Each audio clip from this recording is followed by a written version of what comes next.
começando o Bora RS aqui no canal do YouTube da Band RS. A gente se encontra todas as tardes, início da tarde, aqui de segunda a sexta-feira, com as principais informações da manhã. E olha, hoje a informação mais quente da manhã foi o anúncio do governo do estado em uma live nas redes sociais do governo sobre uma premiação para os municípios que mais vacinarem contra a Covid-19. É um estímulo para as cidades vacinarem com a D1 e a D2, a primeira e a segunda dose. Então vamos direto à redação da Band RS. Guilherme Milman tem as informações. Boa tarde, Guilherme. Boa tarde, Cissa. Boa tarde a todos. Olha, esse sistema de premiação anunciado pelo governo do estado tem como objetivo justamente incentivar a vacinação, o avanço da vacinação contra a Covid-19. Esse sistema funcionará da seguinte forma: serão duas rodadas de premiação, uma no dia 20 de julho e outra no dia 20 de agosto. Serão premiados os dois municípios que tiverem o maior número de vacinas aplicadas pelo número de vacinas recebidas. Essas premiações elas serão feitas com uma ordem, com um critério de faixa populacional. Então vamos aqui pegar um exemplo. Municípios que têm mais de 100 mil habitantes vão receber R$150 mil para o primeiro colocado e R$100 mil para o segundo colocado. Municípios que têm menos de 100 mil habitantes até 50 mil receberão para o primeiro R$100 mil, para o segundo R$75 mil, e assim vai baixando o valor conforme diminui também o número de habitantes por município, indo até municípios com menos de 10 mil habitantes. O governo do estado anunciou também em live feita hoje pela manhã o calendário vacinal, expectativa de imunizar pelo menos 90% da população gaúcha, com pessoas a partir de 18 anos, até o dia 20 de setembro. Nesse caso, as pessoas a partir de 49 anos até 40 anos seriam contempladas agora em julho, pessoas a partir de 39 anos até 28 contempladas em agosto e 27 anos para baixo a partir de setembro. Há uma expectativa também por parte do governador Eduardo Leite de imunizar toda essa população com a segunda dose ainda em dezembro, para começar 2021 com uma ampla cobertura vacinal. Vamos torcer para que isso realmente se confirme, né? Porque para isso precisaria de um número de vacinas constantes chegando aqui no estado. E foi importante esse anúncio do governo justamente para ser um incentivo à vacinação chegar a quem mais precisa da vacina, que é a população. Então, essas doses que estão chegando hoje aqui no Rio Grande do Sul, uma parte chegou cedinho, a Coronavac, já estamos aí com quase 200 mil unidades, agora à tarde chega mais 147 mil doses da Pfizer, e segundo a secretária Arita, ela anunciou também nessa transmissão ao vivo do governo do estado, cerca de 430 mil unidades teremos hoje no Rio Grande do Sul. E na sexta-feira, perto de 330 mil unidades serão distribuídas aos municípios para retomarem a vacinação da primeira dose. Lembrando que a gente tem a suspensão da aplicação aqui em Porto Alegre, em mais 64 cidades pelo menos. Eu digo pelo menos porque esse número vem aumentando conforme as doses vão acabando em cada município. Então, há uma reserva para a segunda dose, claro que há, é importante essa reserva. A gente enfrentou aqui no Rio Grande do Sul a falta de Coronavac, ainda estamos colocando em dia muitas pessoas que ficaram em atraso com a segunda dose, então a retomada deve ser no final de semana. Quem está aí na faixa dos 50 anos, 49, 48, aqui em Porto Alegre tem a chance de retomar a primeira dose. E a secretária Rita também disse que há dezenas de municípios que já estão abaixo dos 50 anos. A gente fez uma pesquisa e há municípios que já estão na faixa dos 30 anos. Claro, municípios menores têm um público-alvo menor a ser atingido, conseguiram remanejar as doses e avançar na vacinação. Uma outra questão importante levantada nessa transmissão do governo foi sobre a vacinação dos adolescentes de 12 a 17 anos com comorbidades. Há uma intenção do governo em pedir para que o Ministério da Saúde inclua esses jovens, esses adolescentes com alguma doença pré-existente, alguma deficiência no Plano Nacional de Vacinação, nas prioridades. Então, deve sair nos próximos dias esse anúncio. O governo do estado está empenhado para que esses jovens também recebam a primeira dose. Inclusive, a secretária Rita falou sobre os cuidadores, né? Pais, mães, enfim, quem cuida de algum adolescente que tem uma deficiência, que precisa de uma assistência especial, foi liberada a vacinação para esses cuidadores. Então, a gente vai avançando na vacinação aqui no Rio Grande do Sul e é uma boa notícia porque a gente segue com uma ocupação em alta dos leitos de UTI. E é importante reforçar isso porque a gente tem uma sensação com a vacina de que se pode permitir uma retomada. Pode, mas com cuidado. Então, as autoridades, os médicos e o governo reforçam muito o uso da máscara, o distanciamento e o álcool em gel para que a gente consiga reduzir a transmissão do vírus. A gente está nesse momento com uma ocupação de cerca de 86% dos leitos de UTI aqui no Rio Grande do Sul.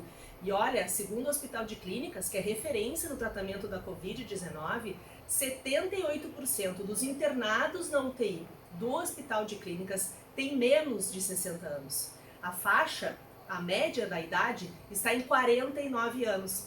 E a gente mostra uma imagem agora que fica aí o alerta para os pais desses jovens. Claro, a gente não vai mostrar a imagem, né? A imagem você vê aí, ela está um pouco borrada, porque a gente não vai identificar essas pessoas. Mas olha a quantidade de jovens esta madrugada numa casa noturna aqui em Porto Alegre.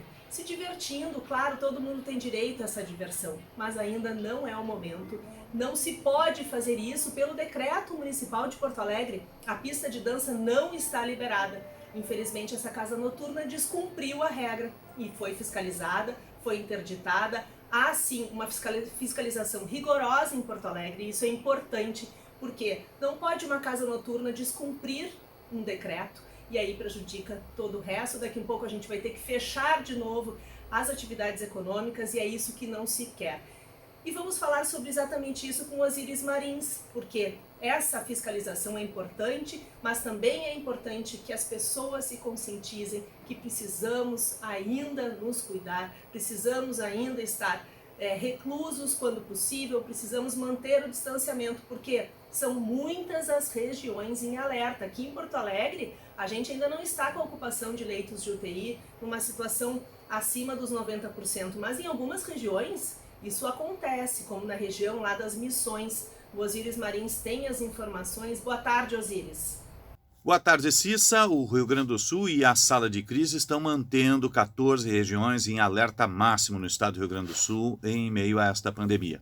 São 14 regiões que já vêm desde maio recebendo alertas, preocupam muito a sala de crise do movimento do programa 3As, de monitoramento permanente do Covid-19 no estado do Rio Grande do Sul. Notadamente, duas regiões, Pelotas e Erechim, estão com o sinal vermelho aceso. Há um crescimento acelerado nas últimas 2 semanas de internações Covid, que elevam UTIs a 97%.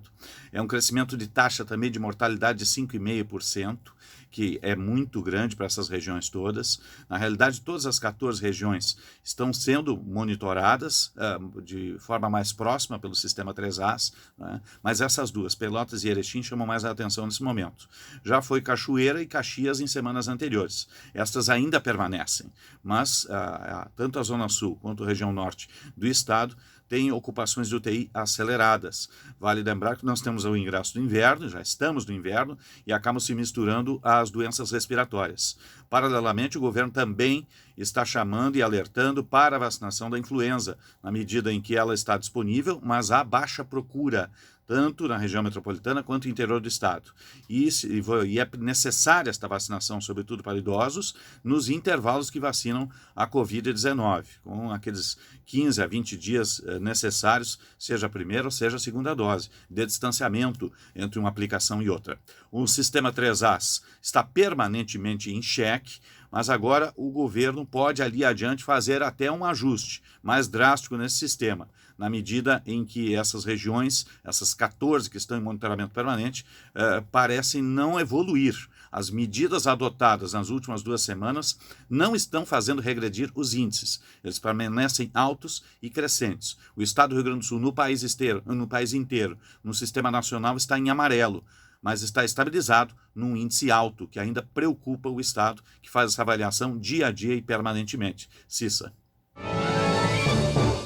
Osiris Marins, que hoje está de folga, viu? Não tem tempo real às 6 da tarde aqui no canal do YouTube da Band RS, mas tem jornada esportiva. Hoje é dia de Inter e Grêmio em campo e Pedro Oliveira chega com as informações. Oi, Pedro! Tudo bem, Cissa? A dupla Grenal entra em campo hoje tentando deixar a parte de baixo da tabela. O Inter entra em campo mais cedo, às 7 horas da noite contra a Chapecoense. Será a estreia de Diego Aguirre no comando, técnico que foi contratado ainda nessa semana pelo Colorado, vai estar na beira do gramado porque foi regularizado com a CBF, está inscrito no BID, o Boletim Informativo Diário da CBF. Como ele teve apenas 2 treinamentos, não deve promover grandes mudanças no time do Colorado. A única provável alteração é Caio Vidal na ponta direita, no lugar de Thiago Galhardo. O Galhardo deve ir para o banco de reservas. Marcelo Lomba e Saravia, recuperados da Covid-19, não devem ser titulares hoje. Então o Inter vai botar o que tem de melhor em campo e que também não está machucado, não está baleado. No lado do Grêmio, o tricolor joga um pouquinho mais tarde,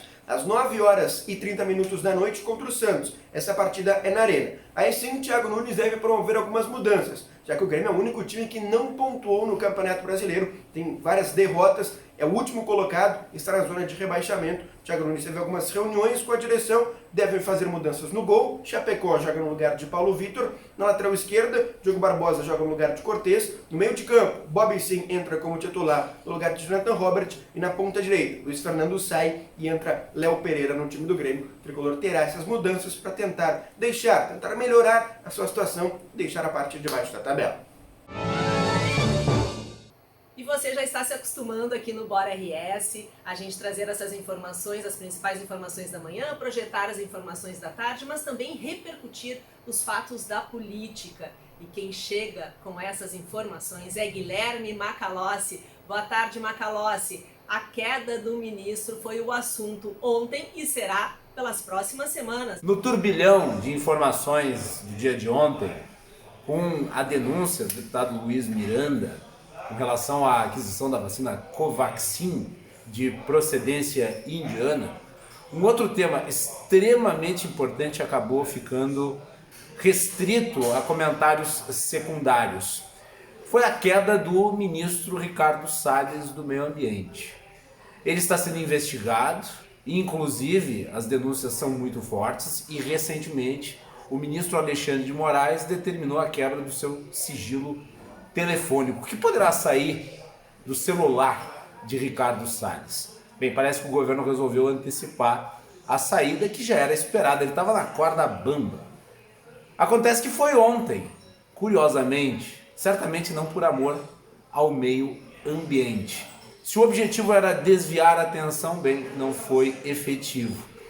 Ricardo Salles deixa um legado de destruição, principalmente da reputação brasileira no exterior. O país sempre conseguiu conciliar muito bem a agenda da produção agrícola com o meio ambiente. O trabalho do novo ministro vai tentar ser construir pontes, não apenas com a comunidade internacional, mas também com outros integrantes da administração federal, como a ministra Tereza Cristina. A conferir qual que vai ser o resultado disso. A pergunta é, pode haver pior do que Salles? Guilherme Macalossi, que volta daqui um pouquinho, 14 horas, aqui no canal do YouTube da Band RS, com bastidores no poder, e a política sempre é pauta desse programa que traz as discussões do dia para os ouvintes da Rádio Bandeirantes e também aqui no canal do YouTube da Band RS. E olha, a gente fala muito sobre a retomada da economia, né? Principalmente com a vacinação, e por isso que é importante essa retomada da vacinação quanto antes da primeira aplicação nos municípios que precisaram suspender por falta de doses. E justamente essa retomada da economia também vai ajudar a realizar sonhos de empreendedores que tiveram que fechar o seu negócio, tiveram que colocar à venda justamente por esse abre e fecha, por essa instabilidade provocada por essa pandemia no mundo todo, claro, não é só aqui no Rio Grande do Sul e no Brasil. E a gente traz agora uma história de esperança. Um jovem, um empresário que frequentava um bar aqui em Porto Alegre. Ele adorava esse bar. E aí o bar ficou à venda, foi posto à venda. E ele o que fez? Descubra agora na reportagem do Tiziano Kessler. O casarão antigo do bairro Bonfim, em Porto Alegre, abriga há 11 anos um bar e cervejaria. Uma história que, por pouco, a pandemia não colocou um fim. Com vários períodos com portas fechadas e acumulando prejuízos, os donos desistiram do negócio. Foi quando um dos mais antigos frequentadores decidiu que não ia deixar o bar fechar e comprou o estabelecimento. Primeiro foi um choque, né? Eu não queria muito aceitar essa ideia de que o bar ia fechar. E aí eu falei, não, então eu quero comprar. Mas nem todos os bares e restaurantes tiveram essa mesma sorte. A estimativa é que 4 em cada 10 estabelecimentos do setor no Rio Grande do Sul encerraram as atividades desde o ano passado. E quem não quebrou está endividado. Mais de 70% das empresas desse segmento no Brasil não conseguem fechar as contas no fim do mês. Segundo o levantamento da Associação Brasileira de Bares e Restaurantes, as principais dívidas são referentes a impostos federais, aluguel e conta de água, luz e gás. A gente vê a vacina como um grande aliado neste momento, as pessoas mais seguras já que tomaram a vacina, mas nós temos aí ainda 2021, um ano bastante difícil para o setor, porque é um momento onde nós vamos começar a arrumar a casa. Agora, do outro lado do balcão, Bernardo planeja a retomada. Por enquanto, trabalha com custos reduzidos, mas está otimista que a história do lugar que ele viu nascer e não deixou morrer será duradoura. Quero que seja aqueles bares que dure 100 anos, sabe? Bacana, né? Essa história é com um final feliz. E a gente gosta de trazer também histórias positivas que dão certo, porque a gente já enfrenta aí tantos problemas. E olha, um problema que pode acontecer aí ao longo da tarde, é preciso que a gente tenha atenção, é com o ciclone extratropical que está se formando no oceano. A Ludmila Pochmann, meteorologista, traz as informações justamente para que você se proteja, principalmente quem está na região da fronteira ou na região litorânea. Esse sistema vai invadindo o estado pelas cidades de Uruguaiana, Dom Pedrito, Bagé, Rosário do Sul e Itaqui.